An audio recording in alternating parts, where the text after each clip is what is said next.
এই প্রকৃতির আগুন না, কিন্তু আগুনটা হচ্ছে মাটিতে আগুন জ্বলছে, আবার সেই মাটি ভাসছে পানিতে। দেখতে অবাক লাগলেও নীলফামারীর ডোমার উপজেলার কাঞ্চনা বিলে এটাই যেন স্বাভাবিক এক দৃশ্য।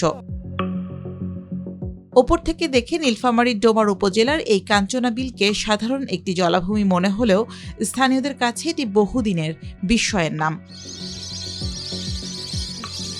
কাঞ্চনা বিল নীলফামারীর ডোমার উপজেলার হরিণচড়া ইউনিয়নে অবস্থিত।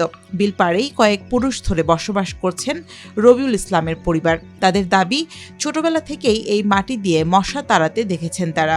শুকনো মাটিতে আগুন ধরালে ধীরে ধীরে জ্বলতে থাকে, আবার বর্ষায় বিলের তলদেশ থেকে সেই মাটি ভেসে উপরে উঠে আসে। মাটিটা তো বর্ষার সময় ভাসে, আর 8 মাসে বসি শুকানো মাটি। এই মশার সময় মশা মারা যায়। শুধু রবিউল ইসলাম নন, একই অভিজ্ঞতার কথা বলছেন বিলপাড়ের অন্য বাসিন্দারাও। তাদের চোখের সামনে বছরের পর বছর বদলেছে বিলের রূপ। বর্ষাকালে ওই মাটিটা আবার ভাসে উঠত, নিশ্চয়ই গভীরতা অনেক বেশি ছিল। ঘষের মতো চৈত্র মাসে হয়, ওইখান দিয়ে আগুন জ্বালা হয়, অথবা মশা মাছি এগুলো অনেক পিটানো হয়।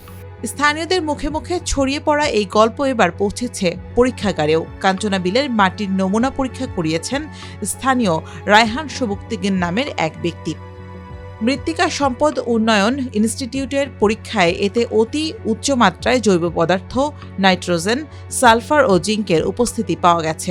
তবে এসব উপাদানের সঙ্গে মাটিতে আগুন জ্বলা বা পানিতে ভেসে থাকার সরাসরি সম্পর্ক আছে কিনা তা এখনো নিশ্চিত নয়। খুবই অদ্ভুত ধরনের এখানকার মাটির প্রকৃতি। এখানকার মাটিগুলো আসলে পানিতেও ভাসে, আগুনেও জ্বলে।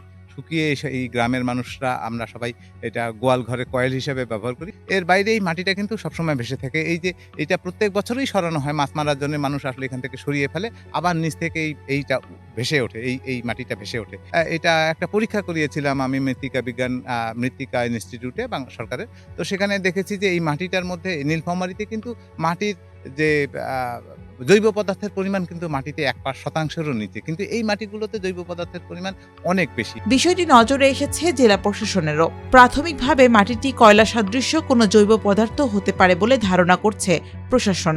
তবে মাটির গুণাগুণ নিয়ে খনিজ সম্পদ মন্ত্রণালয়ের সঙ্গে যোগাযোগ করা হবে বলছেন জেলা প্রশাসন। যতটুকু আমি বুঝতে পেরেছি সেটা কোন উচ্চমানের কোন কিনা সেটা ইতিমধ্যে বোধহয় পরীক্ষা হয়েছে, এটা ফাইন্ডিংসও আছে।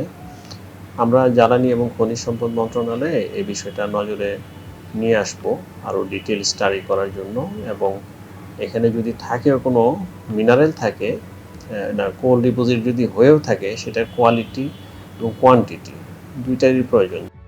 একসময় শত শত একর জুড়ে বিস্তৃত ছিল কাঞ্চনা বিল। সময়ের সঙ্গে সঙ্গে দখল, ভরাট আর লিজের কারণে ছোট হয়েছে এর পরিধি।